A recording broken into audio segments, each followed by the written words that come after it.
Yes, knowledge wujudnya satu risiko. Manakah dia mempunyai orang kata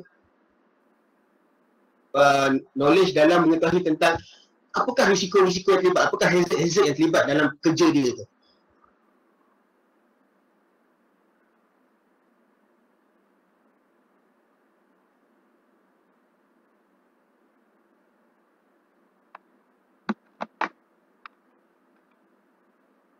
Okey.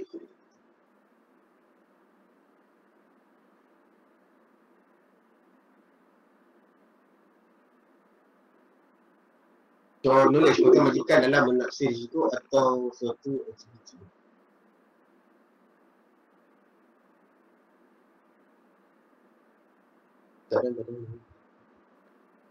Knowledge dalam menaksir risiko. Okey. Knowledge ni adalah dalam pengetahuan majikan dalam mengetahui risiko dalam aktiviti itu. Atas sesuatu aktiviti itu. Okey. Pengetahuan majikan dalam mengetahui risiko atas sesuatu aktiviti itu.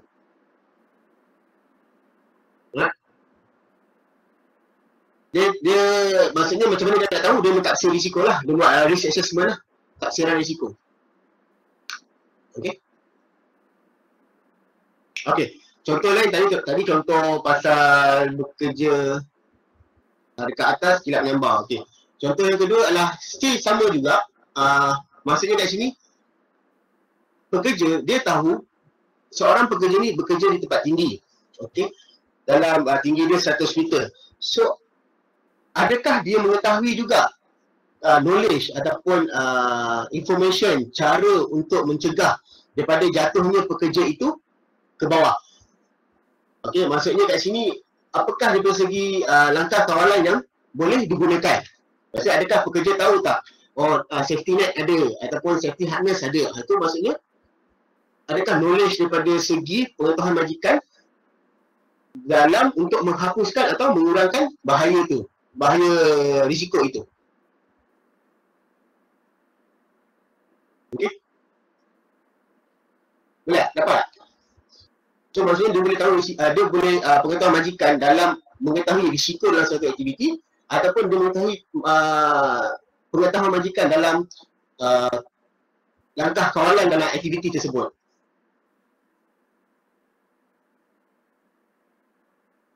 Right.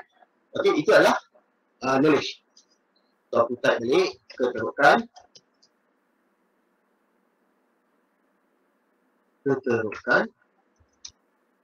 knowledge. Okay, dan yang ketiga adalah control. Okay, kita ayat rojak sikit sebab kita nak ingat ni. Control. Okay, so masuk control kat sini, adakah majikan dia tahu tak? Yes, kawalan. Betul kawalan. Kalau dalam masa thank you. Kawalan. Okay. Control ataupun kawalan, maksudnya adakah dia majikan, seseorang majikan itu setakat yang praktik dalam memastikan kawalan yang sesuai kepada risiko itu. Okey, sama ada dia nak menghapuskan ataupun mengurangkan risiko tersebut. Let's say tadi adalah berkenaan dengan knowledge. Okey, ada tak information yang dia tahu tentang mengurangkan bahaya itu. Sekarang ni adalah berkenaan dengan kawalan ataupun control. Maksudnya kat sini dia dah tahu ada information of macam mana kita nak control, tapi dari segi penggunaan dia. Contohnya, okey, katakan dia bekerja di tempat tinggi 100 meter di kawasan di atas bumbung yang tingginya 100 meter. So apakah langkah kawalan yang sesuai untuk bekerja di tempat kawasan tinggi 100 meter di atas bumbung itu? Sebab kalau katakan kita menggunakan safety harness, cari tempat untuk mencangkuk. So apakah adakah kat sini majikan dia mempunyai cara ataupun mempunyai kesesuaian cara untuk menghapuskan atau mengurangkan bahaya atau risiko? Okey, kawalan. Keterukan knowledge kawalan. Okey, dapat pasal kawalan.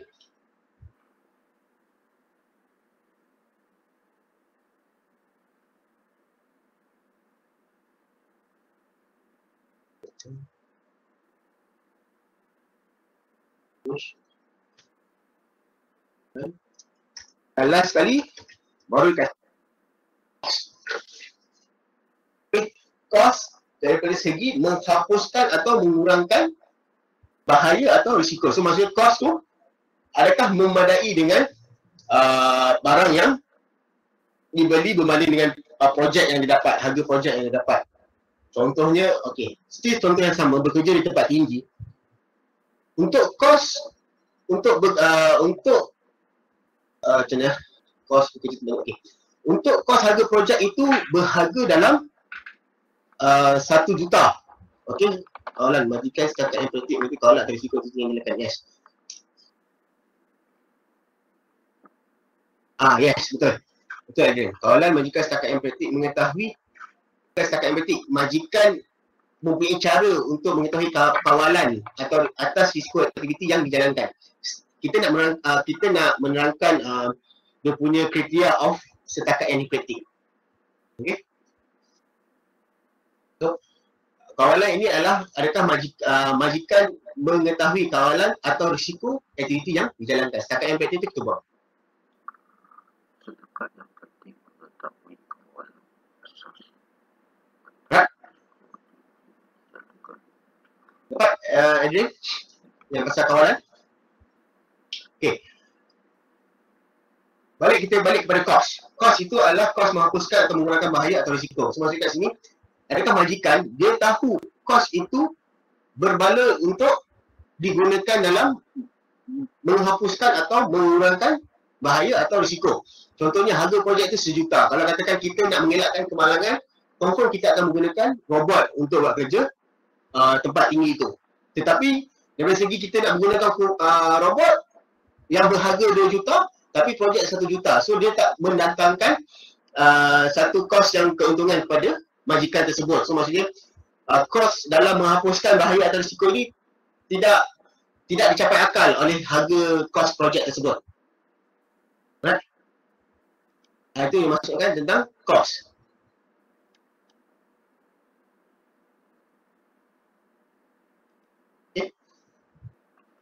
Maksudnya kos yang diperlukan bagi melaksanakan langkah kawalan itu tidak menjejaskan kelangsungan perniagaan ataupun perusahaan. So let's say kalau katakan tadi kita nak menggunakan robot, automatically kita punya company akan bankrupt sebab harga robot 2 juta, harga projek 1 juta. So tak ada untung kat situ, tak ada. Company pun tak boleh nak roll balik dia punya modal dia. Okay. Ataupun daripada segi harga, let's say katakan catat kos yang boleh digunakan, contohnya kalau katakan bekerja di tempat tinggi, kos untuk menggunakan tower crane. So maksudnya harga projek 1 juta. Contohnya tower crane, kita menggunakan, kita bayar sewa tower crane dalam I'm not sure about the price, but dalam 100,000. So itu memadai lah. It depend on the cost of majikan itu sendiri lah. So 100,000 lebih kurang dalam 10%. So memadai lah dalam mengawal risiko ataupun untuk mengurangkan risiko.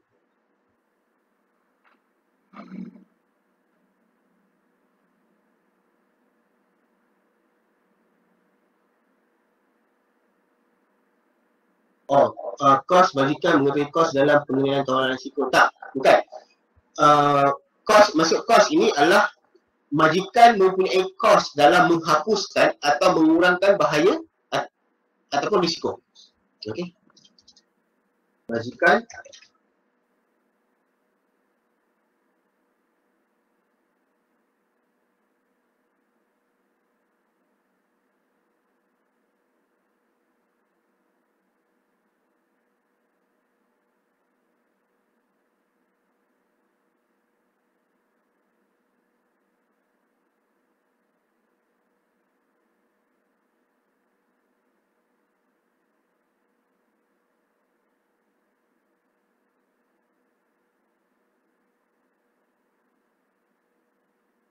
reasonable cost. Yes, reasonable cost. Betul Norman. Majikan hendaklah mengambil kira kos untuk peralatan yang digunakan untuk mengurangkan risiko kerja yang dilakukan.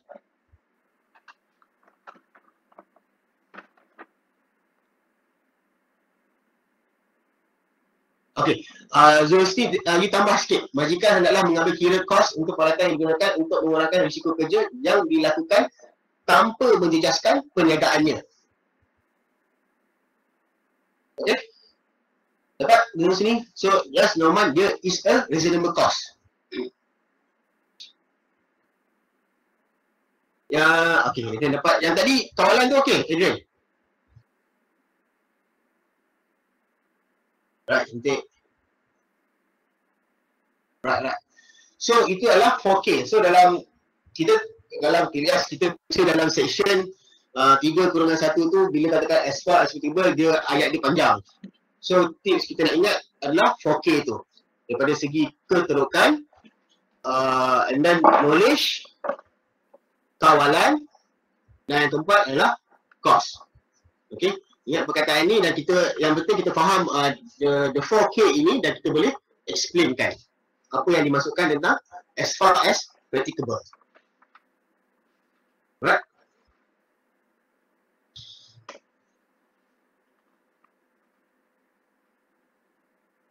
Okay, sebab dalam soalan subjektif ataupun esei, dia jarang untuk kita petik ayat penuh dalam undang-undang, dalam akta ataupun peraturan. Dia jarang. Okey, tetapi dalam objektif, okey, dalam soalan pilihan, dia boleh bagi soalan tu. Yang exactly dia punya peraturan apa ataupun undang-undang apa, akta apa. Okay. Tapi dalam subjektif ataupun esei dia jarang bertanya. Dia bertanyakan tentang apakah kefahaman kita tentang akta tersebut ataupun tentang peraturan tersebut. Right? So, soalan satu clear.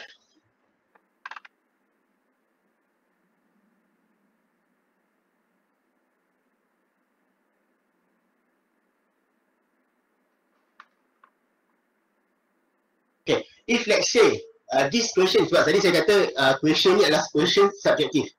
Kalau katakan dia adalah essay punya question, so yang penting you sudah faham apa itu 4K as far as possible, 4K itu, and then you boleh huraikan based on kita bincang dalam chat ni. Dan yang ketiga, cuba kita bagi contoh-contoh kepada as far as possible tu. Itu menggunakan contoh yang sama tapi dalam keadaan yang berbeza. Itu boleh. Itu adalah essay. Jadi kalau subjektif, just the meaning of as far as applicable tu. Right? So, soalan satu clear.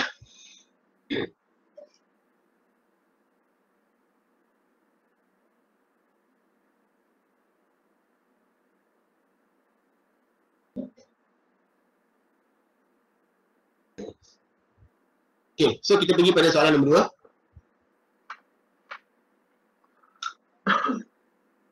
Soalan nombor 2, anda telah dilantik sebagai pegawai keselamatan dan kesihatan di tempat kerja anda.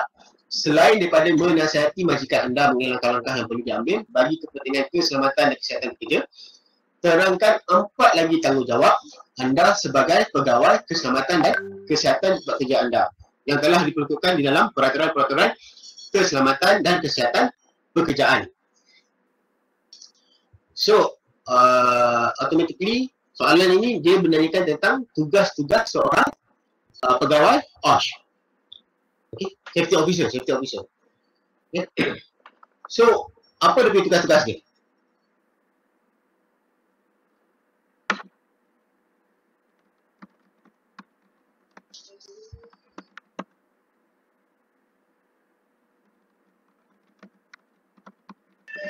Statistik accident, safety.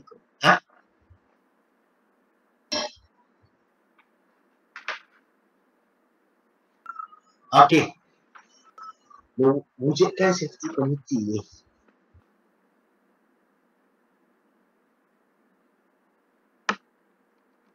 It's okay, terus bagi jawapan. Okay, I go one by one. Right. Apa yang yang 376712, sorry, I don't know your name. Apa yang dimasukkan incident investigation, huraikan. Ataupun who, investigate accident. Apa yang dimasukkan tentang investigate accident? Huraikan. Fikri, wujudkan safety committee. Itu tak tepat. wujudkan safety committee itu tak tepat. Itu bukan tugas seorang safety officer. Inspect workplace. Okey, huraikan juga Norman. Apa yang dimasukkan tentang inspect workplace? Determine hazard. Okey, saya dah nampak ni. Determine hazard. Sedikit. Itu pun kurang. Determine hazard tu kurang tepat. So, wujudkan safety committee kurang tepat. Determine hazard pun kurang tepat. Okey, tapi incident investigation, accident, inspect workplace itu betul, tapi cuma saya tahu apa huraian you. Dia boleh double meaning kat situ.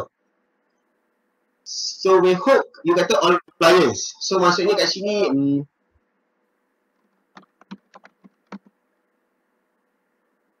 kurang tepat. All compliance pun kurang tepat. Okey, Secretary of Safety Committee.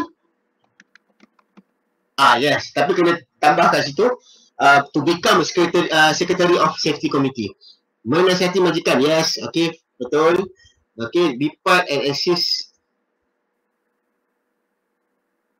Okey, yang Fikri be part of and assist Safety Committee itu pun adalah kurang tepat. Okey, membuat risk assessment kurang tepat juga. Nanti aku explain apa maksudkan kurang tempat. Alright. So tadi okay. Thank you. 376. Dia huraikan. Investigate incident by interview victim, give a person suggestion in mistake.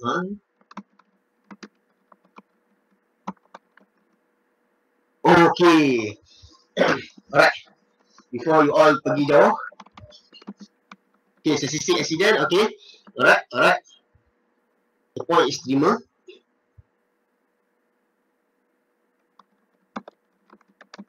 To inspect workplace, determine any hazard ability to position to person. Okay, ini Norman you explain balik yes. Okay, betul. That's huraian tu saya faham. Alright.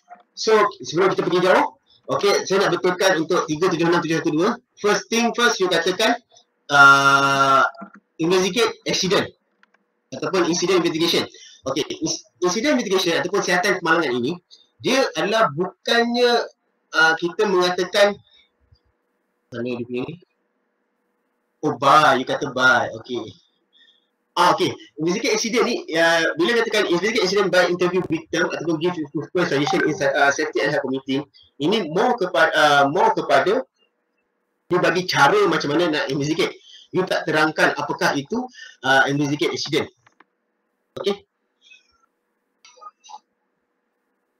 First thing first, investigate dia adalah is depend on investigate of unsafe act, unsafe condition ataupun accident. That's the meaning of to investigate. Okay. So kalau kita investigate all these things, unsafe act, unsafe condition ataupun accident, the point objektif kita di sini adalah kita nak mencari punca. Okay, punca kepada kemalangan tersebut itu berlaku. Ataupun punca kepada bagaimanakah unsafe act itu dilakukan ataupun punca kenapa unsafe condition itu berlaku. Itu yang dimasukkan tentang to investigate. Okay. Dalam bahasa Melayu dia to investigate dalam seluruh melakukan siasatan. Okay, dia tak melakukan siasatan hanya kepada kemalangan, dia melakukan siasatan kepada pelakuan tidak selamat, kawasan yang tidak selamat, kemalangan, kejadian is incident. Okey. Ataupun siasatan kepada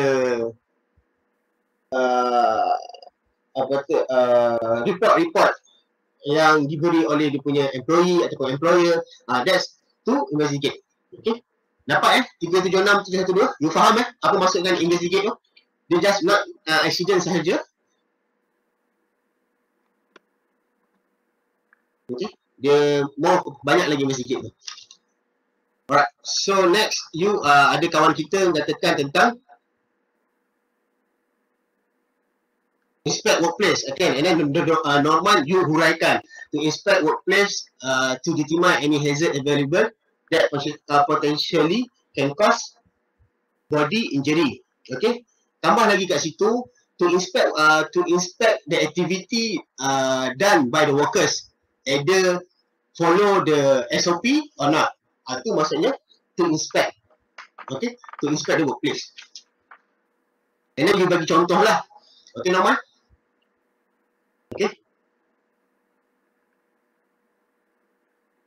And then, okay, macam Fikri, you katakan wujud safety committee, itu memang salah.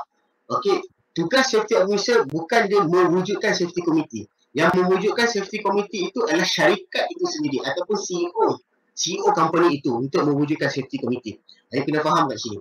Okay, tanggungjawab safety officer, dia perlu menjadi setiausaha dalam safety committee itu. Okay, secara tak langsung ni saya guna still lagi Fikri punya ayat huraian, be part and assist safety committee. Once you become secretary, you akan be a part of safety committee of that company, and then you akan assist juga safety committee of that company. Apa yang you assist, maksudnya you akan mengeluarkan minute meeting, okay, you akan kumpulkan segala report-report daripada pekerja, okay. Ataupun ini adalah explanation Fikri.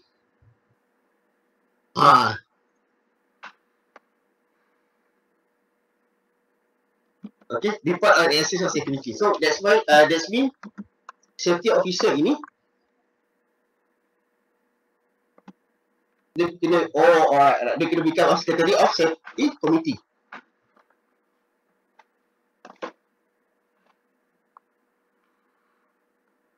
Alright, okay. Okay, and then a bit to assist and then a bit of dia ada lagi satu tugas safety officer ini adalah to assist employee in terms of OSH. To assist the employee in terms of OSH. So maksudnya kat sini dari segi apakah program-program yang perlu dibuat, apakah aktiviti-aktiviti yang perlu dibuat di syarikat itu. So dia kena menolong dia punya majikan dan dia boleh bekerja. Okay, membuat risk assessment. Okay, yang membuat risk assessment pun macam aku cakap, membuat risk assessment ini adalah more to carry out ada instruction. Kurang tepat, dia saya kata kurang tepat tu because dia boleh dia secara general. Macam all compliance pun dia adalah secara general. Maksudnya all compliance ni adalah syarikat itu kena mematuhi undang-undang lah. Bukannya safety officer itu memastikan syarikat itu, bukannya safety officer itu mematuhi undang-undang. Tetapi safety officer itu perlu memastikan dia punya syarikat mematuhi undang-undang. That's why dia to advise. Boleh tak? Faham ayat saya setakat ni? Saya just membantu korang untuk fahamkan bagaimana kita nak tackle soalan ini.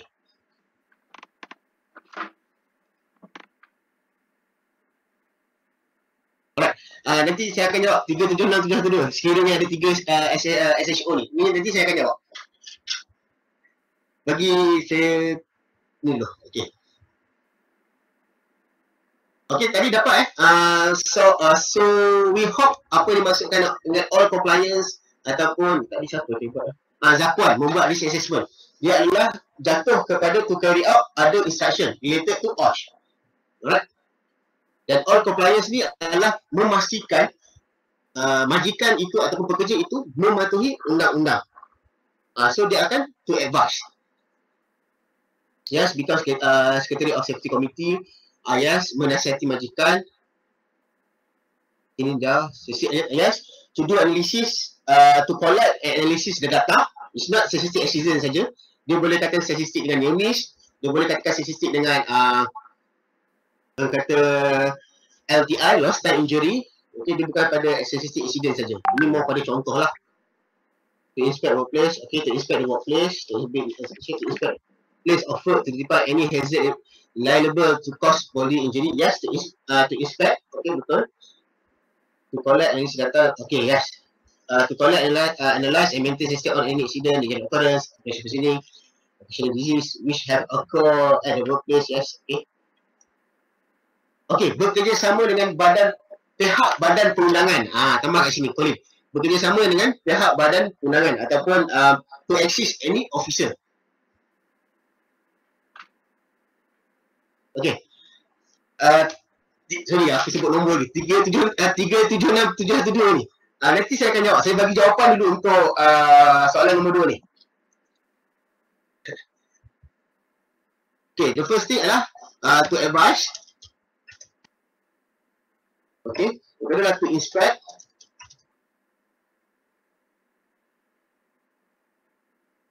To investigate.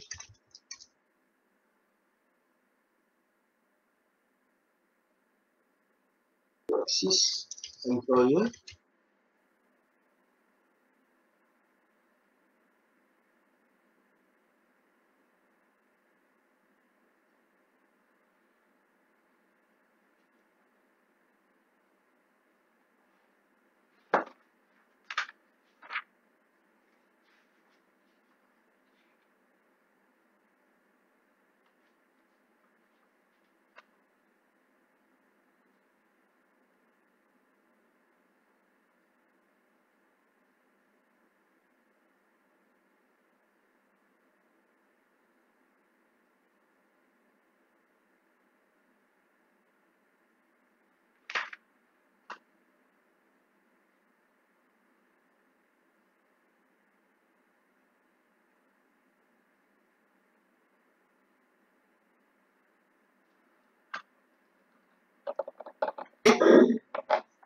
So, all yang jawapan yang bagi itu adalah kita boleh dia terbagi pada 1, 2, 3, 4, 5, 6, 7, 8. 8 tugas safety officer. Okay. Yang pertama adalah menasihati majikan. Apakah itu yang dikatakan menasihati majikan ataupun to advise the employer and employee to follow the act and regulation in term of taking care of safety and health of their of the workers. So maksudnya dari sini, maksudnya tugas safety officer ini menasihati majikan dalam memastikan peraturan dan perundangan keselamatan dan kesihatan pekerjaan ini dijaga di dalam syarikat.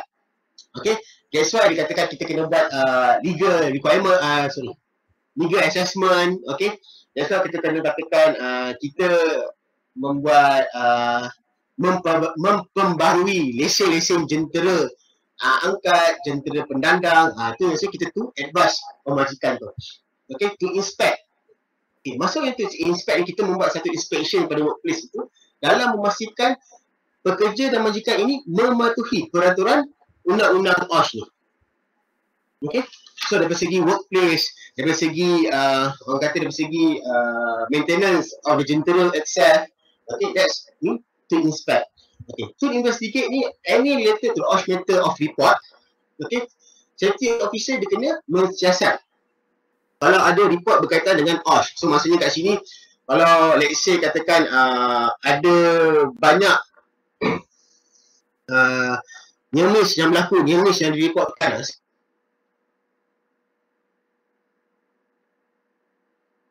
apakah puncanya yang boleh berlakunya near miss ni? Okay, apakah puncanya yang boleh melakukan kemalangan tu? Kita kena buat siasatan. Okay. Next adalah to assist employer and employee regarding OSH matter ini.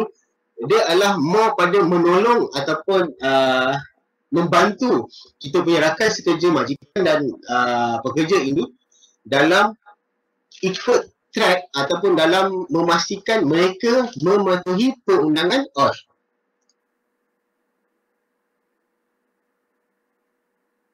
Right? Yang next adalah become a secretary of safety committee and health lah. So dia secara automatik safety officer dia kena menjadi setiausaha dalam jawatan kuasa keselamatan dan kesihatan pekerjaan. Kenapa safety officer kena menjadi setiausaha? Disebabkan dia boleh memberi, dia boleh advise, okay, dia boleh menolong pekerja dan majikan dalam memberi idea-idea supaya syarikat itu mematuhi perundangan OSH. Alright, that's why dia kena become a secretary in safety and health committee. Okay, next adalah to collect and analysis the data. So maksudnya apa-apa data yang terdapatnya dalam syarikat itu berkaitan dengan OSH, dia kena kumpulkan, dia kena buat analisis. So maksudnya dia buat, that's why dia kena buat analisis because why? Dia kena review of dia punya objektif dan OSH policy itu. That's why dia katakan dia collect and analysis data. Okay, nanti saya terang. Okay, next adalah to assist any officer. So any officer of DOSH officer ataupun fire officer pun boleh, ataupun pihak berkuasa tempatan untuk membantu mereka dalam mereka membuat siasatan, dalam mereka memperoleh lesen. Okay, maknanya kita assist lah any officer that's come to our company. And then to carry out other instruction given related to us. So maksudnya all the maksudnya contohnya majikan tersebut, okay lah, kita kena nak buat program program kesedaran pendengaran. So kat sini kita sebagai safety officer kena main peranan lah dalam to carry out the instruction given lah. Okay, ataupun okay, safety officer Ali tolong lihat apakah berlakunya kepada pekerja yang kemalangan itu. So dah ada instruction given related to us. So maksudnya bila kita melihat really accident tu, kita akan tahulah kita akan tahu apa yang sebenarnya berlaku kepada pekerja tersebut. Right? So ini adalah 8 tanggungjawab safety officer ataupun 8 tugas safety officer. Right. So untuk soalan nombor 2 clear sebelum aku pergi pertanyaan kawan kita ni. Okey. Right. Sekiranya ada 3 SHO, 1 eksekutif, 1 officer, 1 senior officer. Siapa jadi sekretari? Yang lain 2 jadi apa? Semua pun kena hantar monthly report masa renew green book. Okey. Siapa jadi sekretari? Dia jatuh kepada senior officer. 37672. Sorry, aku sebut nombor ni. Alright. Dia akan jatuh kepada sekretari officer. Okey. Yes, semua kena hantar monthly report masa renew green book. Tetapi kena ingat, monthly report of safety officer ini, monthly report, monthly report itu bukannya dilakukan oleh safety officer. Dia dilakukan oleh majikan. Tetapi sebab kita dibayar gaji oleh majikan untuk membuat monthly report itu. So, monthly report untuk renew green book itu, kita boleh menggunakan senior officer punya monthly report. Yes, kita boleh gunakan. Okey. Tapi kat situ kita kena ada nama kita lah yang kita pun buat sekali dalam report tu. Maksudnya dalam satu report tu ada 3 orang. Prepare by 1 eksekutif, 1 officer, 1 senior officer. Yang nak renew green book. Di-review ataupun di-approve. Dia boleh jadi tentu lah. Maksudnya prepare by, di-review by, di-approve by. So di-prepare of executive, di-review oleh officer, di-approve oleh senior officer.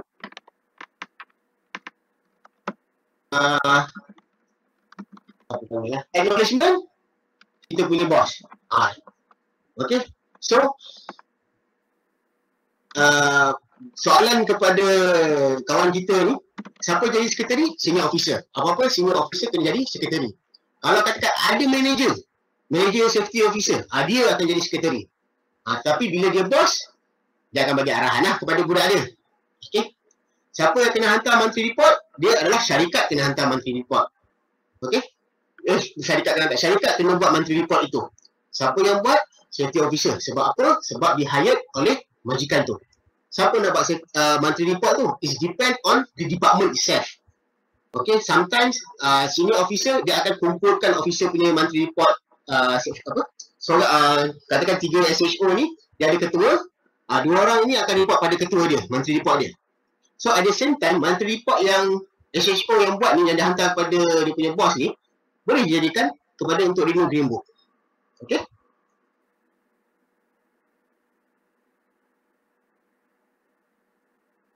Okay, kak. Aku nak faham. Yang aku cerita pasal eksekutif tu clear. Cuma you tambah soalan, tapi role dalam safety health committee. Alright. So, role dalam safety health committee ni, sekretari memang satu je. Kalau dikatakan dia ada main safety committee. Kalau dia katakan dia ada sub safety committee. Okey, kita tengok sub tu macam mana. Kalau katakan dalam satu company dia ada 3 SHO, dia ada 3 projek. Ni contoh. Satu company dia ada 3 SHO, dia ada 3 projek. So setiap projek tu dia ada safety officer.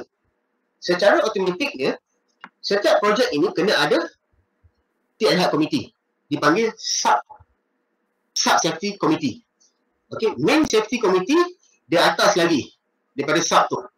Yang akan jadi senior officer ataupun manager OSH. Right? Dia akan jadi begitu untuk safety committee. Tetapi kalau katakan let's say contoh ada satu company, ada satu projek kilang. Okay, let's say kilang. So dia boleh katakan yes, macam saya cakap, the highest ranking senior officer ke manager OSH ke, dia kena jadi sekretari. Yang dua adalah pembantu kepada dia. Dipanggilkan assistant secretary, penolong setiausaha. Okey. Ada subkomiti, ada menteri report. Subkomiti dia boleh ada menteri report, dia boleh ada minute meeting juga 3 bulan sekali subkomiti. Sebenarnya is depend on the OSH department itself, macam mana dia membentukkan dia punya safety committee tu. Yes. Tapi tak compulsory, yes. Why? Because the main committee tu kena buat. Betul. Tapi macam mana main committee tu nak buat? Dia kena dapatkan information daripada subkomiti tu lah. Okay, guys?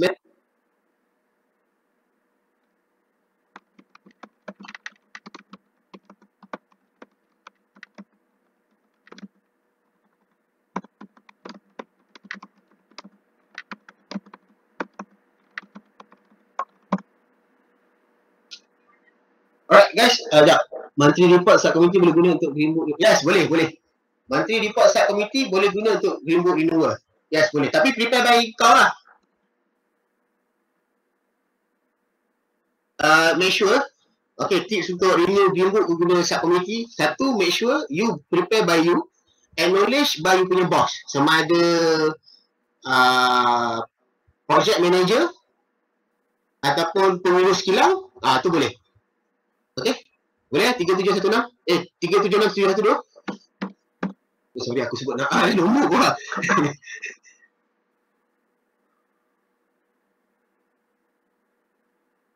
Alright, so aku balik pada soalan tadi. Okay, apa beza inspect dengan investigate? Okay, inspect kita akan melihat permukaan sahaja. Investigate kita akan melihat dalam dia. Maksud aku kat sini, kalau kita inspect, apa yang kita nampak itulah itulah betul, itulah salah. Itu inspection. Tetapi apabila kita buat investigation, kita pergi tempat tu, kita akan mendalam lagi. So maksud apa yang kita dapat, kita nak tahu dalam tu ada apa. Contoh kita membuat inspection tempat kerja orang yang tengah memotong rumput. So bila kita pergi, kita buat inspection, okay, dia follow SOP, dia pakai PPE. Okay, betul lah ni. Unsafe act tak ada, unsafe condition tak ada. Okay, so tapi apabila kita buat investigation, kita membuat senjata, kita pergi, semua pakai ni. Kita investigate, kita akan tanya balik. Yang ni siapa semua pakai ni? Kenapa follow SOP macam ni? Kenapa potong macam ni? So pekerja tu akan menjawab, saya pakai sebab majikan suruh, saya terpaksa pakai. So kita nampak kat situ, ayat terpaksa. Kita follow SOP ni sebab saya rasa berbahaya kat situ. So kat sini kita dapat tahu, dia dah ada kesedaran tentang OSH. Cuma pemakaian PPE ni dia rasa terpaksa. So kat sini kita bagi kesedaran kepada pekerja kita supaya itu menjadikan satu budaya. Okay, boleh lah Asrul? Dapat bezakan Kolej Adrian, tapi soalan 2 ni cikgu dia minta 4 tanggungjawab, kena huraikan lagi ni. Yes. Okey, sebab macam saya cakap, tuition kita tumpu pada esei. Okey, some esei bila dia minta 4, kita kena huraikan, kita kena bagi contoh. So kita boleh dapat, insyaAllah kita akan dapat full mark tu. Okey, point, huraian dan contoh. Let's say katakan soalan tu dia tak katakan terangkan 4 lagi tanggungjawab. Dia akan tanya apakah tugas-tugas sebagai seorang pegawai keselamatan dan kesihatan di tempat kerja. Bincangkan ataupun huraikan. Tu memang kita kena mention semualah. Bila kita mention semua, macam biasalah. Setiap point kita bagi ada huraian dia dan ada contoh dia. Boleh, Adrian?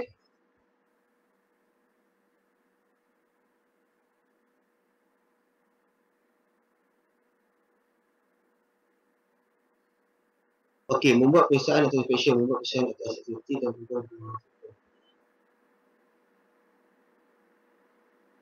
ni. Okey. Membuat pemeriksaan inspection adalah membuat pemeriksaan atas aktiviti dan pembuatan. Boleh? Boleh? Boleh? Ni huraian Adrian, you bagi ni huraian kepada you punya point. Point tadi to inspection, to inspect, untuk melakukan siasatan. Okey. Ni huraian you. Okey. So, ada saya tertinggal soalan? Hopefully saya jawab. Siapa yang saya tertinggal tu just mention balik you punya soalan. Okay, so daripada soalan nombor 2 ni, saya dapat tangkap beberapa, and then hopefully you faham apa yang examiner nak. Once you bagi answer, you bagi point, saya minta huraikan. That's the meaning. You punya point tu dah ada salah, dah ada betul. So the examiner dia akan tengok kepada huraian you. Okay, dia tengok huraian you, dia faham huraian tu, so maksudnya you punya point tu betul lah. So dia akan nak faham lagi huraian, tengok pada contoh. That's why in essay, you must give a point, dan setiap point tu mesti dihuraikan dan mesti bagi contoh. Okay, so kita akan dapat markah kat situ. Alright. So guys, clear tak tentang soalan nombor 2? Dapat tak? Yang penting you kena, dalam kita punya pembincangan ni, first you kena faham point lah. The huraian tu based on you punya kefahaman tu. Okay, so far clear tak guys?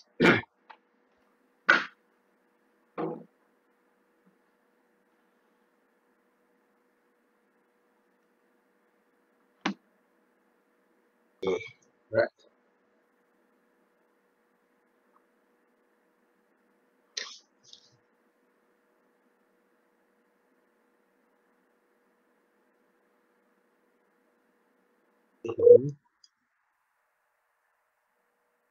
Okay.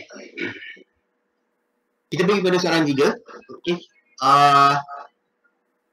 Saya bagi 3 minit untuk try jawab dulu soalan nombor 3 dan nombor 4. Nanti kita akan bincangkan. 10-15 minit kita akan bincang balik.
Okay. Alright, so kita pergi pada soalan nombor 3. Anda baru menamatkan kursus pegawai keselamatan dan kesihatan pekerjaan. Anda dikehendaki membangunkan organisasi keselamatan dan kesihatan pekerjaan di tempat kerja. Dengan seramai 231 orang pekerja, terangkan bagaimana anda ingin menasihati majikan bagi menubuhkan organisasi keselamatan dan kesihatan pekerjaan. So, bila soalan begini, okay, so kita tahu dia adalah berkenaan dengan safety and health committee. Okay. Organisasi keselamatan dan kesihatan pekerjaan. Okay. So, apa yang diperlukan dalam organisasi tersebut? Yang pertama, dia kena ada apa?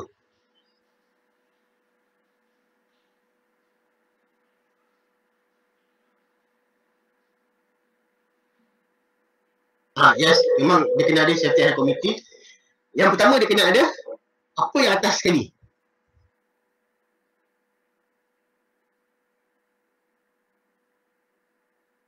Yes, dia kena ada chairman. Okay, bawah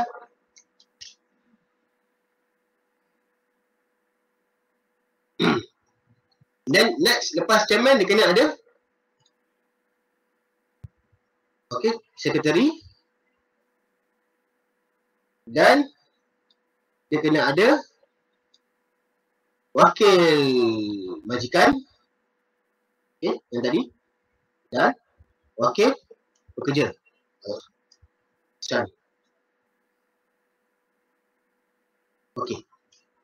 Dalam isi you nak lukis macam ni, boleh dibenarkan. Tetapi jangan tinggal lukis saja, you kena explain balik lah kat bawah tu. Right?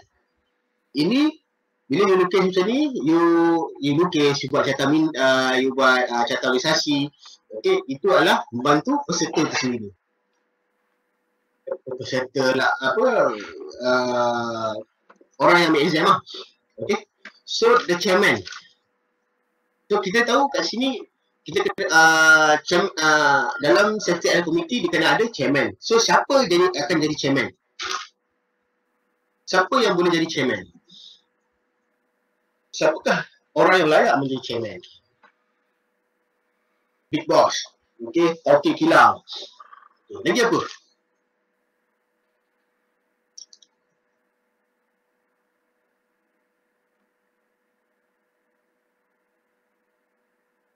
Head of project manager.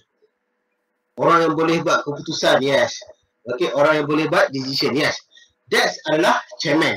Okay, dia adalah boleh menjadi the employee itself, okay, ataupun the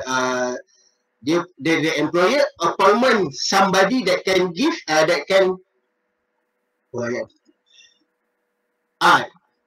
employer that appointment somebody that can authorize their work ataupun their project. Okay, so itulah yang katakan tentang ada project manager. Okay, dia ada head of project yang boleh jadi chairman. Right? Dia tak semestinya dia kena CEO. Dia boleh jadi project manager. Okay, so balik kepada yang soalan member kita tadi pasal safety and committee yang ada sub. Okay, the main committee dia ada CEO. Okay, dia ada secretary. Dia benda yang sama je. Ada secretary, ada wakil majikan, wakil pekerja. Tapi once to the project, okay, dia boleh jadi that is called subcommittee. Once ada project manager lah yang akan jadi chairman, because dia yang boleh buat decision dekat demi project site project dia. Okay, itu kalau kita nak melihat pada main committee dan subcommittee lah. Okay, so bagaimana orang daripada subcommittee dia akan pergi kepada main committee? The chairman dengan sekretari dia akan ikut sekali pergi ke main committee. Yang mana subcommittee tu dia akan pergi ke main committee. So, diorang duduk kat mana? Diorang akan duduk dekat wakil majikan. Okay. Dia boleh duduk kat wakil majikan. And then wakil daripada subcommittee pekerja ni bawa seorang pergi ke main committee. Dia boleh buat jadi macam tu. It depend on the objektif ataupun the future organisasi tersebut. Okay. So yang kalau katakan pasal manager OSH ke apa, so kalau OSH yang paling tinggi dia ada main committee, manager OSH confirm dekat main committee. Dekat sub committee dia akan bagi budak-budak dia. Okay. Kenapa? Sebab dia nak advise dia punya chairman tu, the big boss, the very very big boss. Okay. Itu scenario of main committee dengan sub committee. Right. Okay. So the chairman orang yang boleh bagi decision. So seorang majikan yang melantik pekerjanya yang boleh bagi decision di tempat kerja tersebut. Okay, that's the chairman. Next adalah sekretari. So siapa akan jadi sekretari?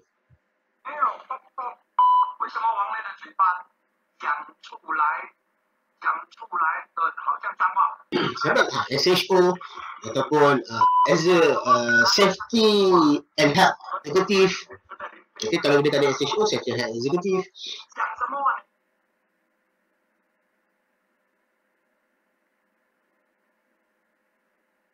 Okay.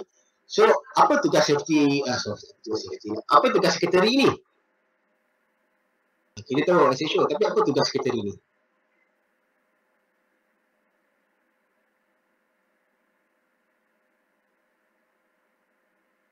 Buat minute meeting, okay, mengumpul segala report berkaitan dengan OSH, right? So that's his tugas sekretari. Okay. Let's say in scenario where wakil majikan dan wakil pekerja ni dia tak minat senior tadi yang siapa senior safety officer.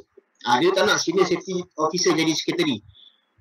So dia boleh dalam meeting itu dia boleh bila ada chairman tu dia boleh macam membangkitkan isu supaya sekretari itu diubah. Tapi dengan syarat safety officer kena jadi sekretari because dia ada tadi safety officer, junior safety officer. Dia boleh jadi macam tu. Maksudnya dia dalam minute meeting. Tapi itu akan jadi isu politik syarikat lah kalau jadi kes macam tu. Tapi dia boleh jadi senario macam tu. So maybe the chairman akan nampak lah kerja senior officer ni macam mana. Macam tu lah. Okay. That's sekretari. Right. So kita lihat pada wakil majikan dan wakil pekerja. Guys, so far clear pasal chairman, pasal sekretari tu. Boleh Yang saya cerita main committee, sub committee is just example for apa yang real life lah. Hopefully you jangan confuse lah.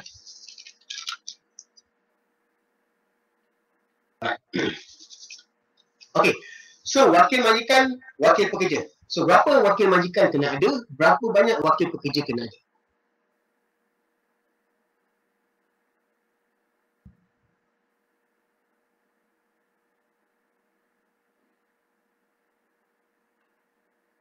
Empat.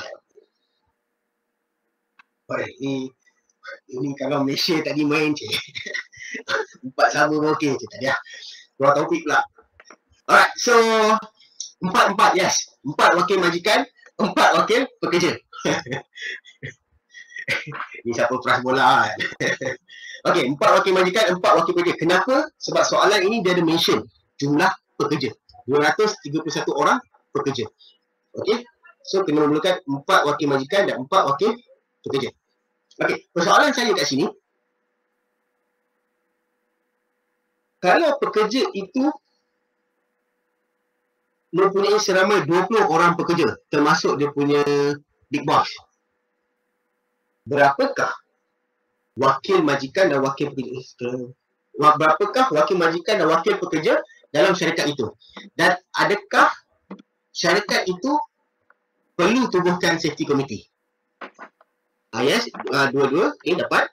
Tapi adakah syarikat itu perlu tubuhkan safety committee?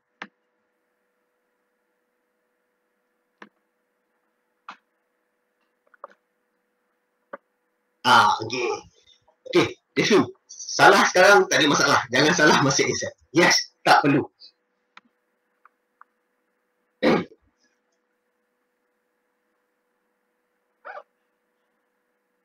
Ya. So, kalau yes 40 orang, betul. Untuk adakan safety committee, dia kena ada 40 orang ke atas. Allah. Okey, dia kena ada lebih daripada 40 orang ke atas, baru dia diwajibkan ada safety and health committee. Dia jatuh kepada section 30. Okey. Ni kita saya just sharing saja. Okey. Atau dia boleh dikatakan mendapat order by DG ataupun mendapat arahan daripada ketua pengarah DOSH. Maka dia kena buat safety committee. Dia ada dua kategori. Satu, lebih daripada 40. Yang kedua, arahan daripada DG. Okay. So, kalau kurang 40, tak ada masalah. Tak perlu buat safety committee. Right. So, berapa banyak wakil majikan? Kurang daripada 100.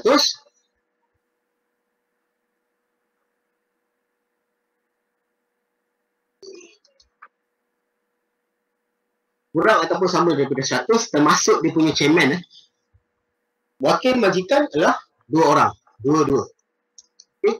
Kalau dia katakan lebih ataupun lebih daripada 100, maka wakil majikan dan wakil pekerja adalah 4. Ya, kat situ.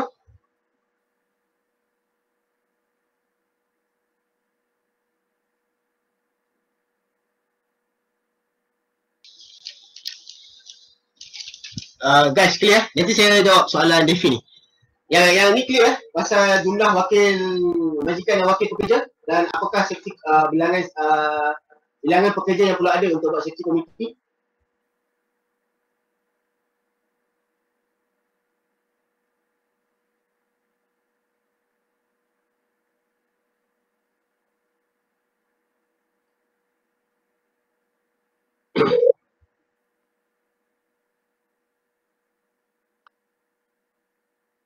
Alright.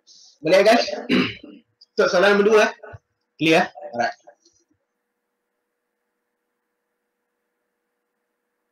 Tak apa, terus siapa nak menaik tu terus menaik. Okay, saya jawab soalan Devi ni. Kalau klien nak join komiti kita sebab dia orang yang monitor projek kita boleh letak mereka sebagai observer ke tuan?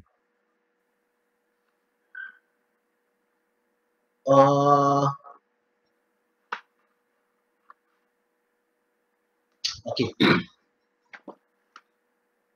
First thing first, siapa akan buat decision? Klien atau project manager?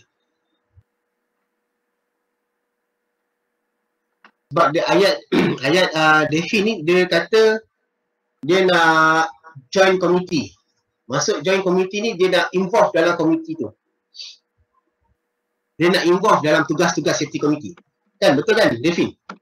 Ataupun klien ni just nak tengok aja.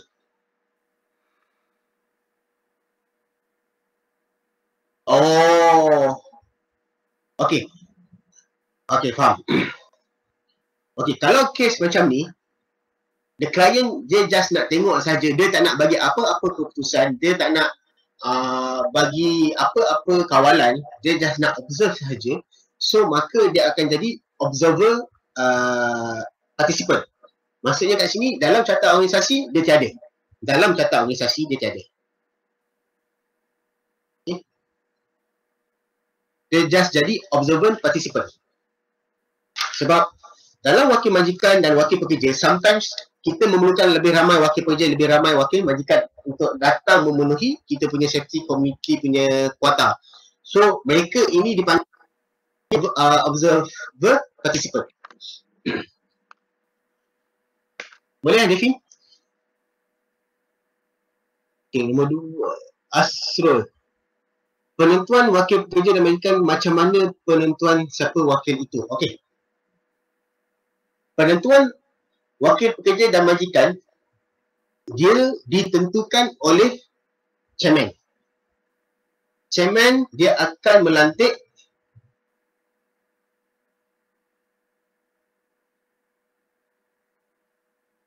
alright, nanti saya explain agent bagaimana kita menerangkan pasal menjawab soalan.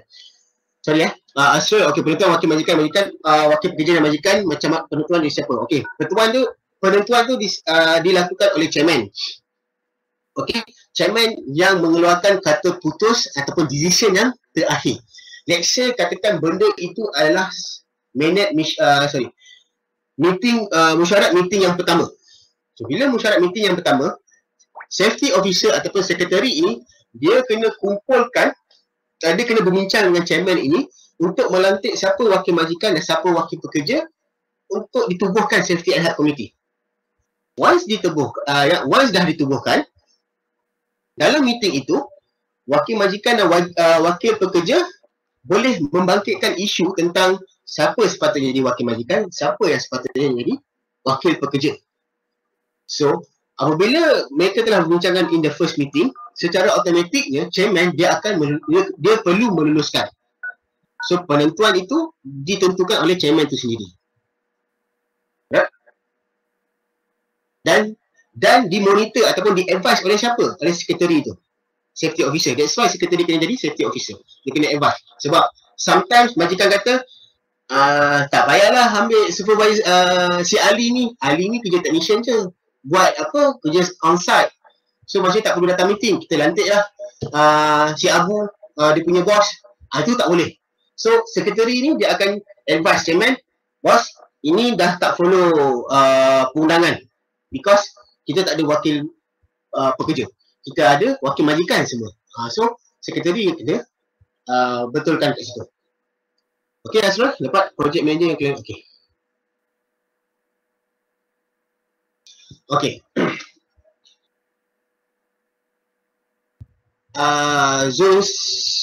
Untuk zones ni, as observer participant, dia punya arahan boleh ikut. Okey. This depend on the chairman itself. Sebab dalam meeting, observer dia jarang bagi arahan. Dia akan bagi perkara yang berbangkit. Contoh perkara berbangkit, saya rasa laluan keluar pintu ni tak sesuai dekat sini lah. Saya perlu letak di seberang sana. So kat sini chairman yang kena tentukan perlu buat ataupun tidak perlu buat. Okay. So observer participant dia boleh membangkitkan isu. Tetapi dia tak boleh mengatakan ini you kena follow arahan saya ni, kalau tidak tak. So the chairman kalau dia bijak main politik, dia akan bincangkan in the next session lah dengan all the client semua lah. Boleh Zurus ni? Alright. Colin, Adrian. Macam tak menjawab soalan 3 ni sebab dia minta terangkan bagaimana kita menasihati majikan bagi menubuhkan OSH committee. Alright. Okay, first thing first. Kenapa OSH committee ini perlu ditubuhkan? Sebab dia ada 231 orang. 231 orang. So, secara tidak langsung, majikan itu, syarikat itu perlu menubuhkan organisasi keselamatan dan kesihatan pekerjaan. Yang pertama. So, apabila menubuhkan organisasi ini, dalam organisasi ini perlu ada chairman. Okay. Dan secara automatik, safety officer tadi dia jadi sekretari. Apabila ada chairman, ada sekretari, untuk menjemput ahli-ahli mesyuarat, mengikut perundangan OSH, dia kena ada 4 wakil majikan, 4 wakil pekerja. Okay. So, dekat situlah dia menyiasati majikan menubuhkan organisasi keselamatan dan kesihatan pekerjaan. Bagaimana kita nasihat? Bos, ikut undangan, you kena buat organisasi ni. Tu masa saya kat sini, kalau dalam solat Isya, berikut perundangan Akta Keselamatan dan Kesihatan Pekerjaan, jumlah pekerja yang melebihi 40 orang perlu mempunyai organisasi keselamatan dan kesihatan pekerjaan. Maka dengan ini, seorang pengurusi perlu menubuhkan organisasi tersebut yang terdiri daripada setiausaha dan 4 wakil majikan dan 4 wakil pekerja. Tugas pengurusi adalah di mana sekian. Tugas setiausaha adalah sekian. Maka dalam untuk meneruskan organisasi ini, tugas safety and health committee adalah ini kita bincang ni. Tugas safety and health committee adalah to review action, to investigate, to resolve any investigation dan fungsi lain yang ditetapkan. Itu adalah function of safety and health committee. Jadi saya nak terang lagi sini.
So again, first thing first, saya faham keliru kat sini. First thing first, kenapa kita perlu menceritakan pasal chairman, sekretari, wakil majikan, wakil pekerja, because of dia tertakluk dalam perundangan OSH, di mana pekerja yang ada adalah melebihi 40 orang, maka wajib syarikat itu mempunyai organisasi keselamatan dan kesihatan pekerjaan. Okey, yang terdiri daripada chairman, sekretari dan wakil pekerja dan wakil majikan. Okay. So tugas-tugas organisasi ini adalah untuk to review action, maksudnya membincangkan perkara-perkara berbangkit dalam meeting berkenaan dengan OSH, okay. Untuk menyiasat any reports ataupun untuk menyiasat apa-apa laporan yang dilaporkan oleh pekerja yang berkaitan dengan masalah OSH. Yang ketiga adalah untuk menyelesaikan penyiasatan tersebut. Dan keempat adalah ada function dan fungsi lain yang telah ditetapkan dalam organisasi tersebut. Contohnya untuk buat program, untuk buat buat inspection, buat audit. So it depend on safety committee that related to OSH lah. Okay, boleh? Edian, faham tak? Dapat?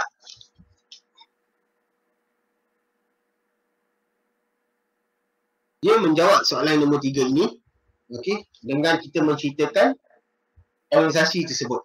Sebab dia memang ada dalam perundangan.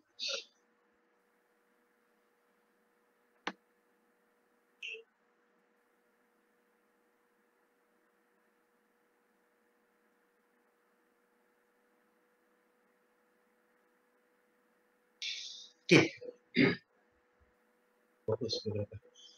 Right. So guys, soalan nombor 3 clear? Aku dah tinggal soalan tak?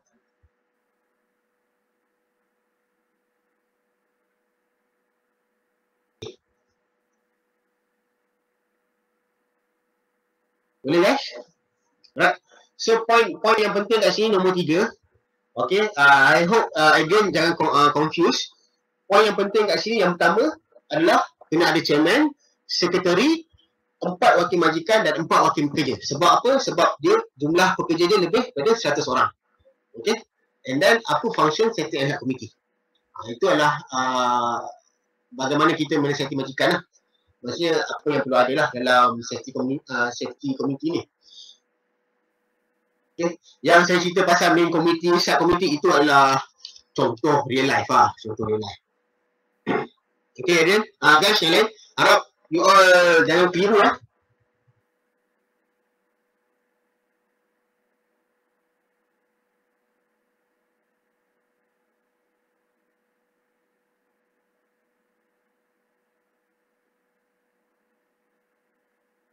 Oh, lepas saya explain, you boleh terangkan lah. You boleh dapat cara macam mana terangkan tak?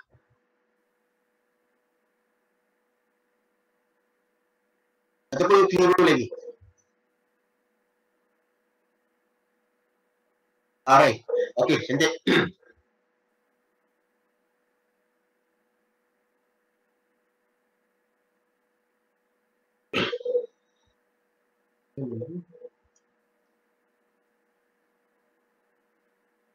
Okay, soalan nombor 4. Sebuah syarikat pengeluar cat bagi gunaan industri menghasilkan dan memasarkan lebih 500 tan cat setahun. Bincangkan perkara-perkara yang perlu dilaksanakan oleh majikan kilang tersebut dalam melaksanakan tanggungjawab am sebagai pembekal di bawah Akta Keselamatan dan Kesihatan Kebidanan 1994. So kat sini apa yang kita akan guna?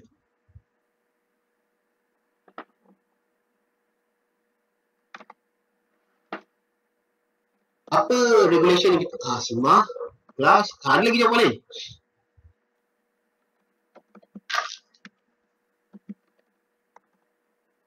Yush, wah semua orang betul ni.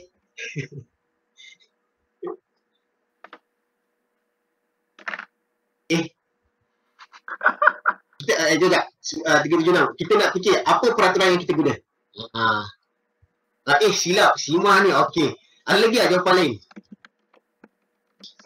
Tiba-tiba ada peraturan nada pot ke? Tak ada Kondak siasat A, okey. Itu dah mau pada inilah jawapan lah. Bukan perkara-perkara yang perlu dilaksanakan. Okey. Soalan saya adalah di mana apakah peraturan yang berkenaan tentang soalan ini? Okey, di bawah OSHA. Okey.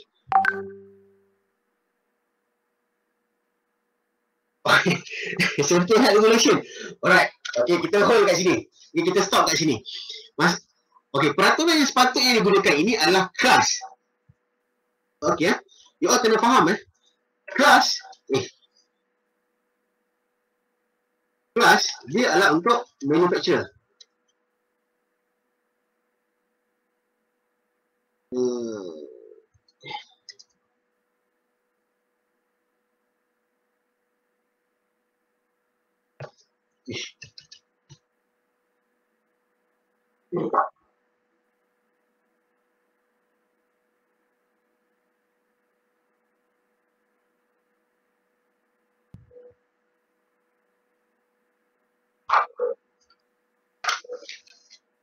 Kalau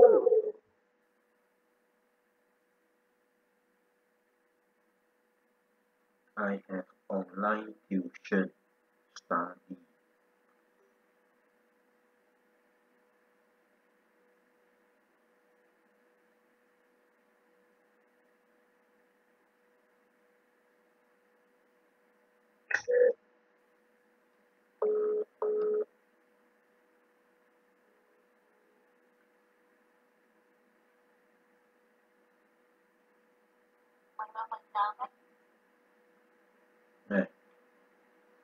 Một sân bóng phò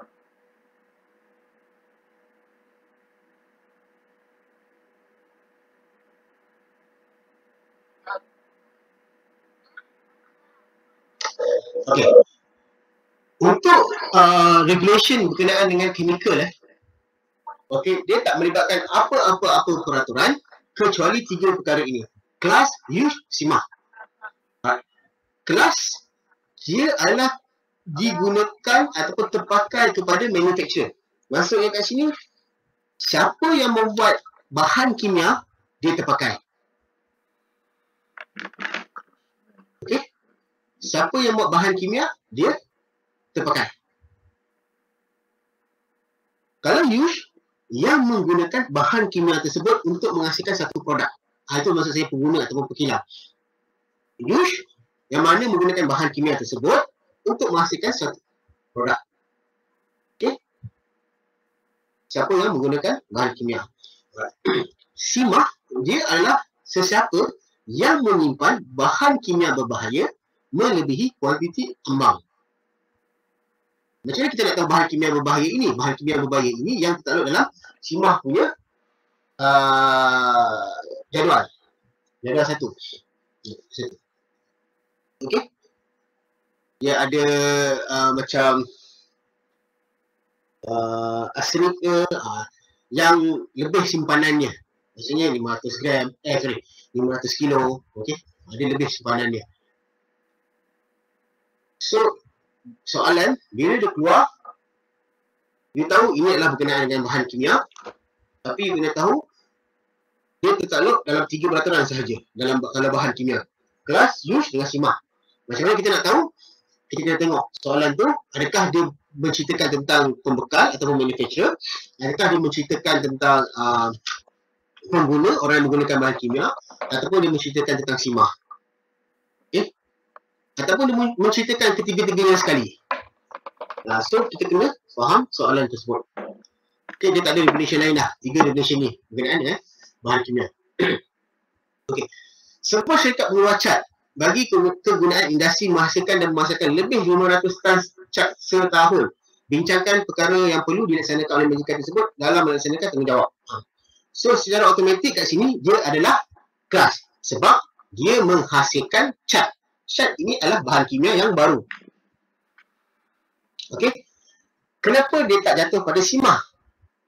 Sebab dia tak mengatakan bahan kimia yang melebihi kuantiti ambang. Bahan kimia yang simpan melebihi kuantiti ambang.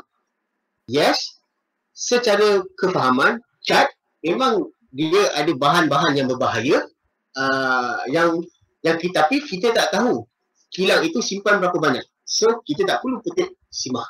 Kita just petik kelas. Melainkan dalam soalan dia ada mention kat situ. Okey.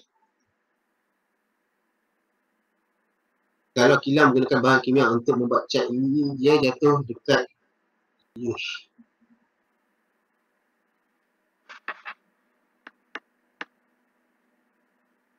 Yes.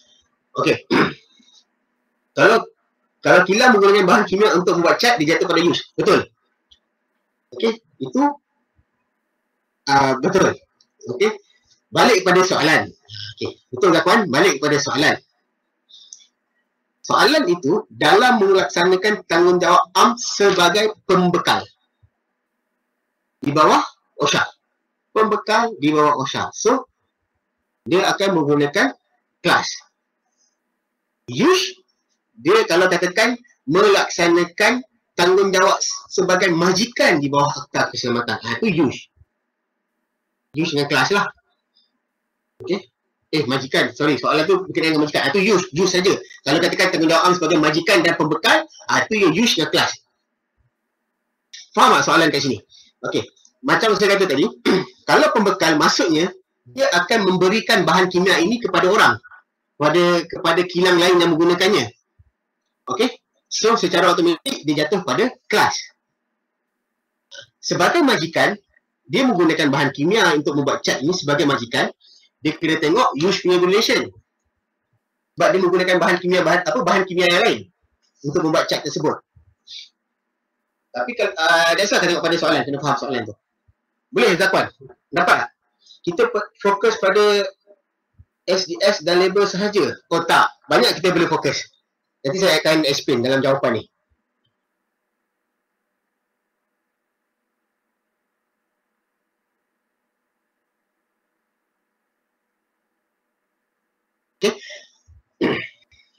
Okay. So, kita tidak fokus dalam kelas, dia tak ada mention pasal SDS dan label sahaja.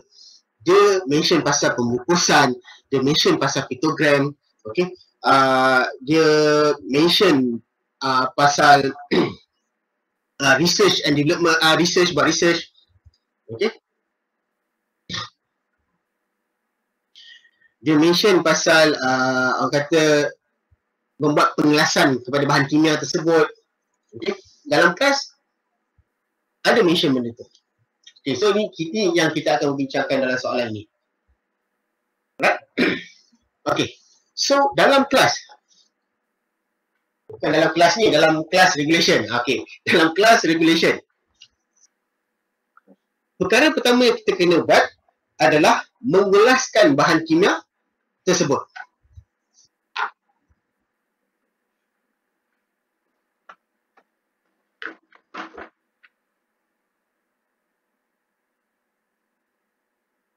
So, first thing first. Sekejap, saya type dulu.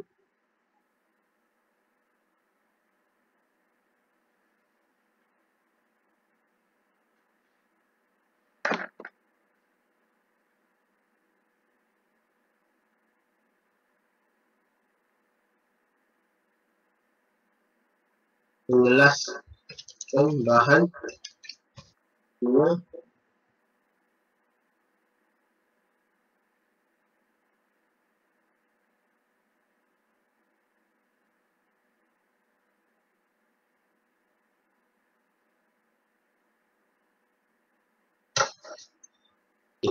first thing first, adakah sebagai pembekal, adakah kita mengelaskan bahan kimia ini sebagai bahan kimia yang berbahaya mengikut ECOG? Okey, maksudnya pembekal perlu mengenal pasti bahan kimia yang dihasilkan itu dalam keadaan yang selamat untuk diberikan kepada pengguna. Right? So, dalam kategori soalan ini, dia menghasilkan cat. So, maka cat ini perlulah dinyatakan dalam bentuk yang selamat. Yang dikelaskan dalam bentuk yang selamat. Okay. So, yang kedua adalah cara pembungkusan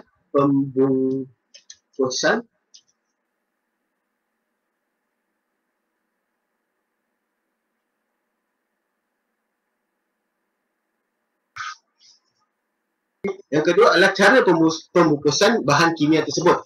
Sama ada kita menggunakan first layer, two layer ataupun three layer. Okey. Maksudnya kat sini dalam membekalkan cat ini, dalam segi pembungkusan, kita akan meletakkan cat ini di dalam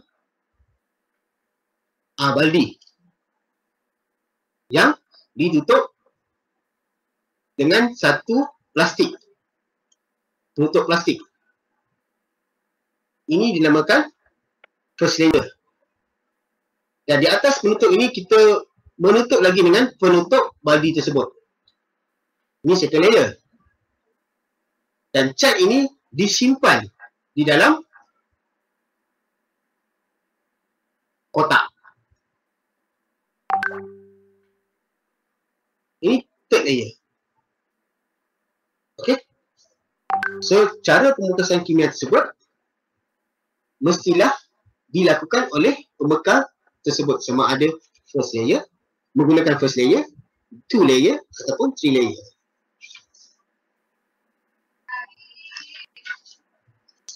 Alright. So far dapat follow?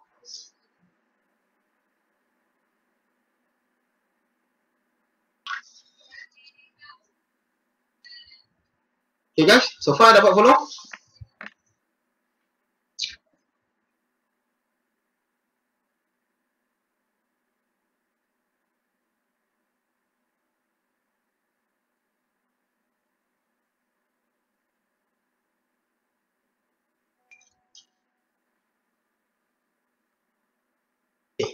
Yang pertama, kedua, yang ketiga.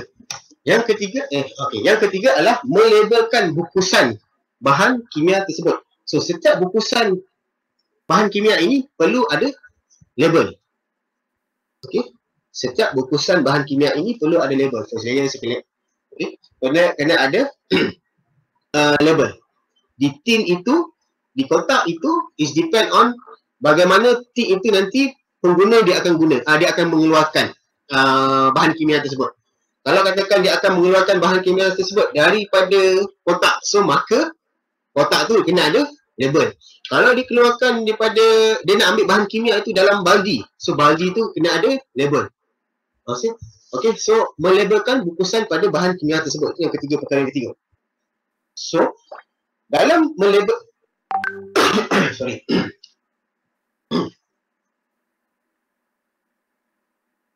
Dah.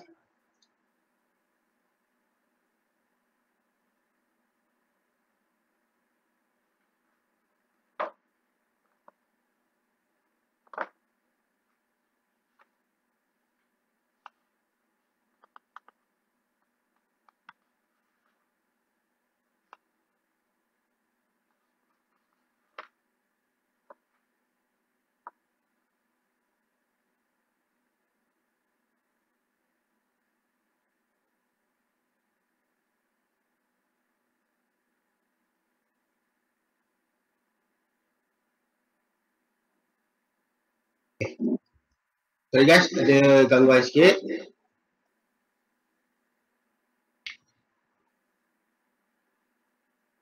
So dalam label, apa label kena ada tak? Okay. Apa pelabelan kena ada? Dia kena ada first thing A. A yang pertama A dia kena ada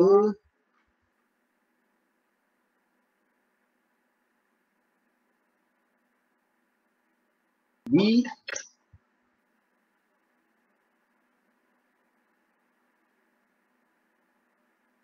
Saya tarik dulu.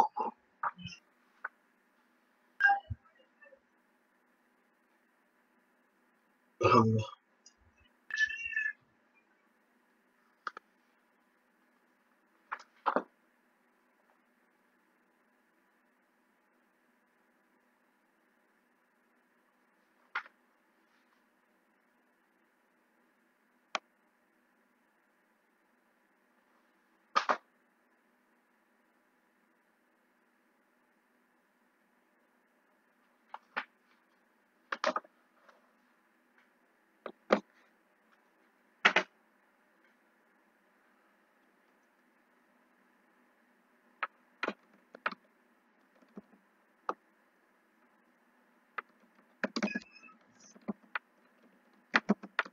Okey.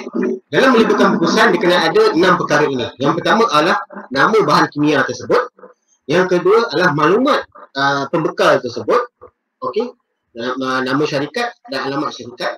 Yang ketiga adalah signal word, sama ada adalah bahaya ataupun awas. Okey. Yang keempat adalah hazard pictogram. Hazard pictogram tu yang ada macam gambar tengkorak ataupun gambar ikan mati ataupun gambar pokok rosak. Okey. Itu adalah pictogram. And then hazard statement. Hazard statement ini dia akan mengatakan simple word of statement, maksudnya highly flammable liquid ataupun toxic in swallow. Okey, ataupun causes of skin irritation. Ada hazard statement. And then last kali dia kena ada precautionary statement. So maksudnya kat sini adalah dia menerangkan kalau katakan kita kena skin, apa akan jadi, kalau dia tertelan, apa yang akan jadi. Itu adalah precautionary statement.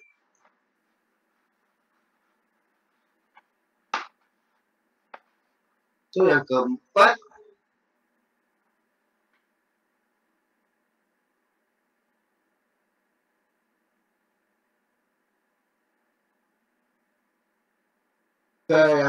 dia kena ada SDS ataupun MSDS. Tengok ni. Yang keempat dia kena ada SDS, MSDS, sama ada safety data sheet ataupun material safety data sheet, benda yang sama. So apabila kita pembekal perlu memberi safety data sheet, so maklumat kena ada safety data sheet, dia kena ada 16 perkara tersebut. Okay. So untuk mengetahui 16 perkara tersebut, dia kena membuat research lah. Dia kena buat research adakah berbahaya kepada human. Okay. So benda-benda all the information yang dia buat research ni dia kena masukkan dalam SDS ni. Dia ada 16 perkara. Perlu ingat, saya punya nasihat, tak perlu ingat tapi perlu tahu. Okay. Sebab apa? Jarang dalam exam paper 1 dia minta kita listkan. Okay. Tapi dalam objektif maybe ada. That's why kita kena tahu. Yes, itu panjanglah kelas peraturan dia. And then kenapa kena tahu lagi satu, dia membantu dalam paper 3. Okay. So SDS dia kena bekalkan. So bila dia membekalkan SDS kepada pengguna, SDS ni dalam bentuk dua bahasa, sama ada bahasa kebangsaan ataupun bahasa English.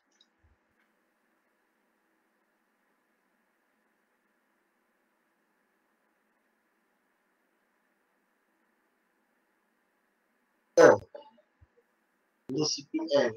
CPL stand for?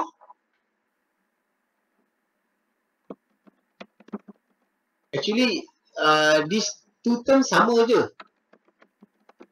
Okay, tapi from mana tu I'm not very sure lah. Tapi dua terms ni dia sama.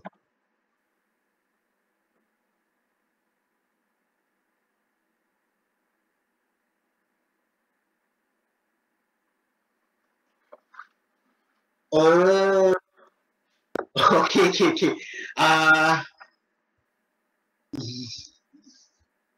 Yeah, because because peraturan ini pun adalah peraturan pada 2013. Dan I'm sorry, memang CPL tu saya pun tak tahu benda tu actually. Memang dalam OSHA pun ada kelas. Saya belajar pun memang ada kelas dah. Memang 2030. Ya, maybe dia dah revoke lah. Betul lah, dia dah revoke dah. Betul. Okay. Oh, SDS. Oh, you mean the terms. Okay, jap.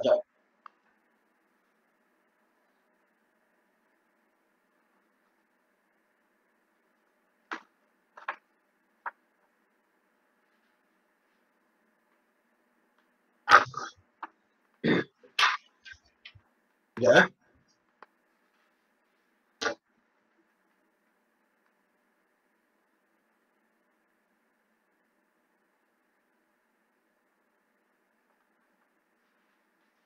Oh, ya. Betul. Dalam kelas dipanggil SDS, Safety Data Sheet. Okay. Tapi it's okay. If dalam exam you mention MSDS, dia mesti boleh timbul lagi lah. Material Safety Data Sheet. Dia benda yang sama actually. Betul, Devin. Ataupun, sorry. Devin dengan 376 ni. Yes. Okay. Dalam kelas, dia akan memang gunakan SDS, Safety Data Sheet.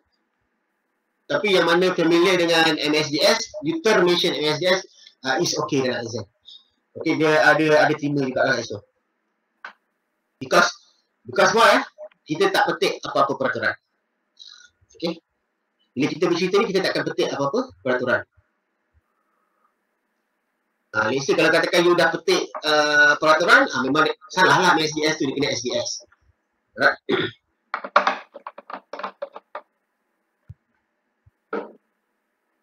Okay, so yang keempat adalah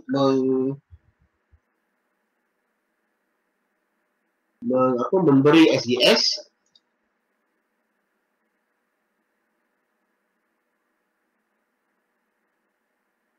Okay, yang kelima adalah membuat inventory.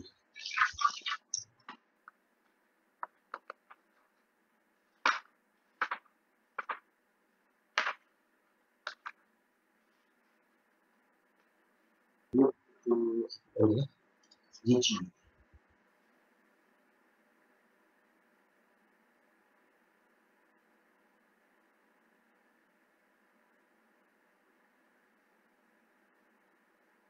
Okay, yang kelima adalah membuat inventory dan submit kepada DG ataupun ketua pengarah.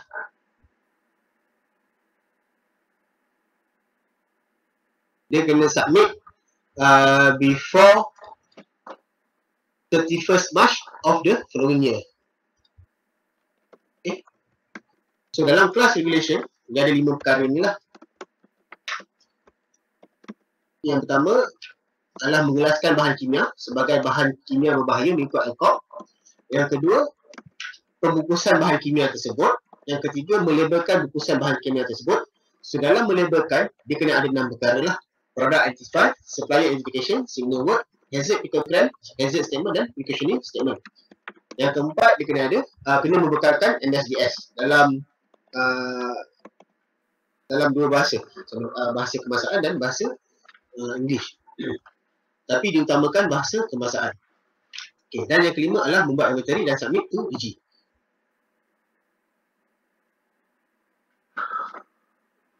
Okay. Nanti aku explain pasal you punya soalan ni, 376. So far, soalan nombor 4, faham tak bagaimana nak menjawab? Bagaimana kita nak menjawab kelas punya regulation?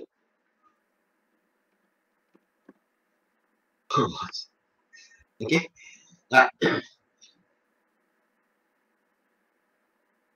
Okay. Tuition hari ni pilih kelas. Masa ujian nanti kena hafal use dan simah ke? Atau memang exam keluar kelas? Itu I'm not sure. Okay. Saya tak tahu exam dia keluar apa. Kenapa kita dalam tuition kita pilih kelas? Okay. Sebab dalam kelas punya regulation, dia adalah sedikit-sedikit. Okay. Kalau katakan siapa yang tengok cerita Piramli, saya suka guna cerita Piramli lah. Satu selalu, sedikit-sedikit, jarang, kadang-kadang, dan keempatlah jarang-jarang. Okay. So kelas ini dia adalah sedikit-sedikit. Tuition sesi kedua yang tertangguh. Sekejap, saya akan datang ke situ balik. Okay, so dalam hari ini, okay, tuition hari ini, kenapa pilih kelas? Ini adalah yang Encik Firdaus tiba kena keluar benda ni. Okay, so dalam exam, tiga-tiga perkara ni dia boleh masuk kelas, use, simak. Okay, kenapa saya kata macam tu? Sebab pernah keluar, dia menggunakan regulation class and use. Okay, di mana dia meminta para peserta itu menceritakan tentang cradle to grave. Cradle to grave ni daripada bagaimana bahan kimia itu dihasilkan sehinggalah bahan kimia itu dilupuskan. So dalam proses itu, regulation class dan use akan digunakan. Okay. Untuk simah memang dia selalu keluar. Dan dekat mana? Dia selalu keluar dekat organisasi respon plan. Okay. Organisasi pelan tindakan ataupun management respon plan. Okay. Di mana yang kena ada 3 core. Commander, coordinator, committee dan commander. Soalan ini selalu keluar. Setiap batch memang ada soalan ni. Itu diambil dari mana? Simah. Okay. Dan simah ni dia selalu jadi soalan pilihan lah. Okay. Nah, untuk menerangkan the all regulation, the all regulation of simah tu sendiri. Itu dah ada bertanya kat benda tu. Itu kalau soalan itu dia sedikit-sedikit. Dia tak selalu. Yang selalu tu adalah yang 3 core. Management response. Okay. Untuk kelas dengan use, dia akan keluar dalam cradle to grave biasanya. Okay. So masa ujian nanti kena hafal use simah. Saya nasihatkan faham, bukan hafal. Fahamkan ketiga-tiga peraturan ini. Kelas, use dan simah. Okay, boleh? 376. Okay, untuk tuition sesi kedua tertangguh tu bila nak buat? Okay, bila nak buat itu kita kena bincang dengan Cik Firdaus. Nanti saya bincang dengan Cik Firdaus. Ini yang tuition sesi kedua tu yang Jumaat minggu lepas ke? Betul tak? Jom, Jumaat minggu lepas kan? Saya takut saya salah batch. Jumaat minggu lepas. Okay. Itu kita akan bincangkan kemudian. Maksudnya Encik Firdaus dia akan email. Sebab apa? Sebab saya dapat tahu you all punya exam tertangguh. Kan? Tertangguh kan? Disebabkan oleh COVID ni. PKP ni. MCO 3.0. Okay. So, that's why dia macam terjarak sikit. Tapi don't worry. Kita akan ganti. You akan ada 6 sesi. 6 sesi. 6 sesi. 4, 2. Yes, 6 sesi. Termasuk dengan mock drill paper 3. Exam bulan 6 pergi bulan 8. Jauh pergi. Okay. Thank you, Fikri. Alright. Patut kita ini. Soalan dah habis ya? Soalan dah habis. Okay.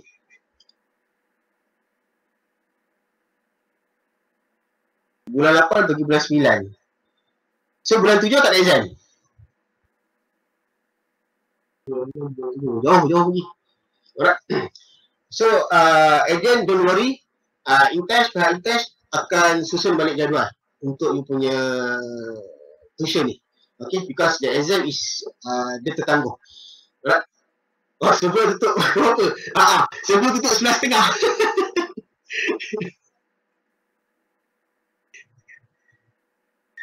Sebelum tutup, ya, the last 2 week memang saya tak dapat tahu benda tu. Sebelum tutup pula 11.30 because yang biasa saya buat ni memang kadang-kadang sampai lebih lah pukul 11 sebab banyak soalan kan. So minta maaf lah pada 2 minggu lepas tu. Sebelum tutup 11.30. Yang saya dapat tahu the last 2 week sebelum tutup 11.30. Okay, Adrian, boleh? Yang lain boleh? Faisal, Fikri, Basir, Afif, Amin Naim, Asrul, Bakhtiar,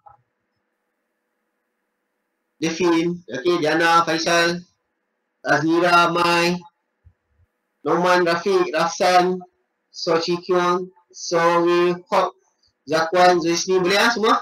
Untuk hari ni punya discussion. Okay? Boleh taruh ilmu set lagi. Boleh. Okay? So hari tu saya nak share. Okay, hari tu saya nak share my phone number. Bukan 07.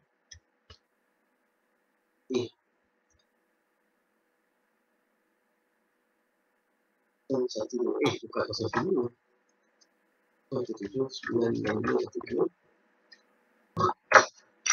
Okay, this is my phone number. Alright, so education boleh je. Okay, insyaAllah. Okay, I try my best to help you all in lulus your paper. Okay, so saya wrap up dulu. Okay, kalau tak ada soalan tentang soalan nombor 4, saya wrap up dulu.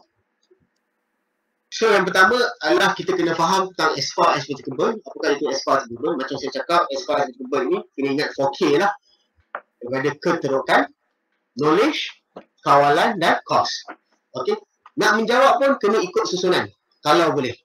Okay. Kalau ingat, ikut susunan. As far as applicable, kita kena menjawab ikut susunan. Okay. Dan soalan ini, dia mostly adalah dalam subjektif. Okay, essay ni jarang lah.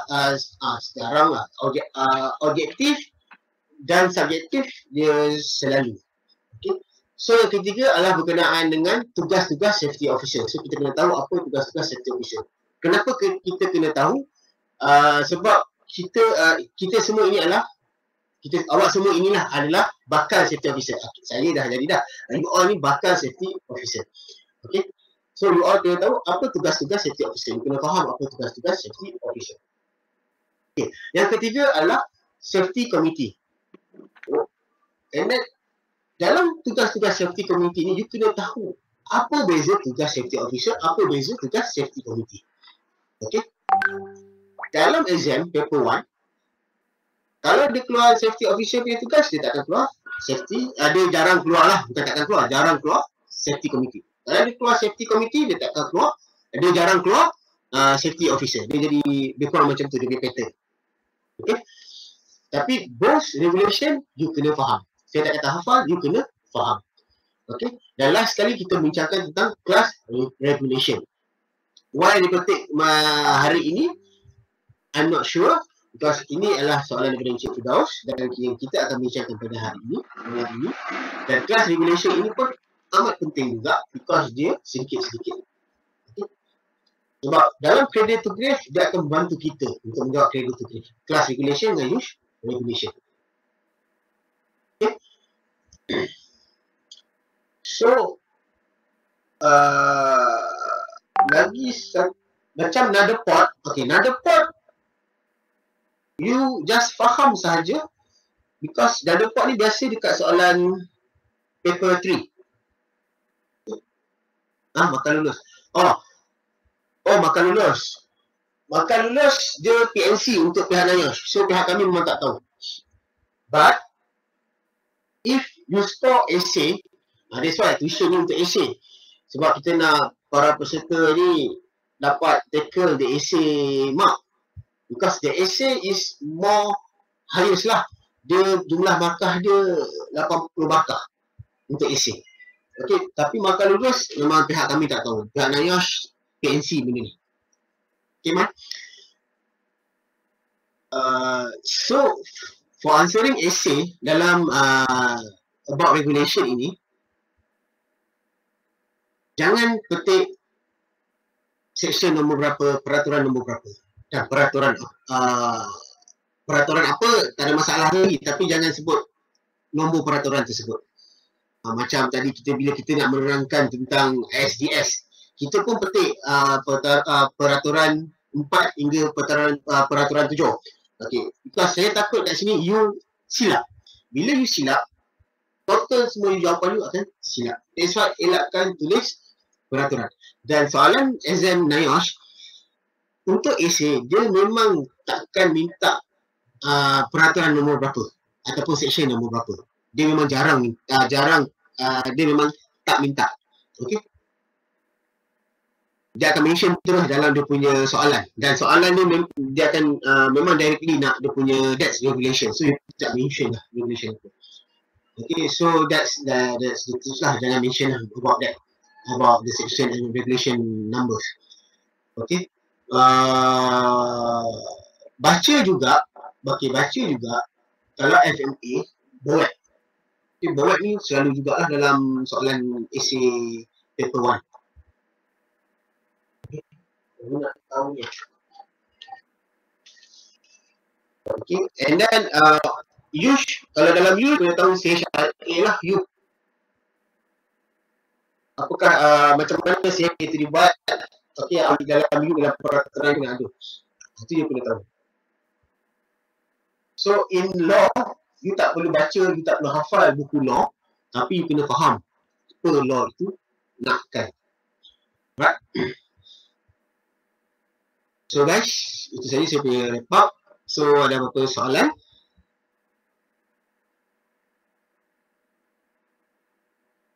Clear tak pada malam ini? Faham tak semua? Okay, hopefully you boleh jawab lah, you faham lah apa yang saya ajar ni. Okay, because target InTouch adalah untuk lulus. Target InTouch lulus. Okay.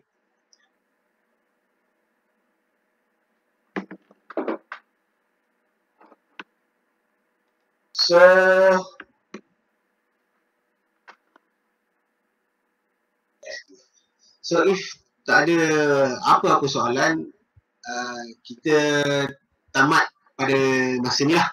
So terima kasih semua. Assalamualaikum dan selamat malam. Terima kasih semua.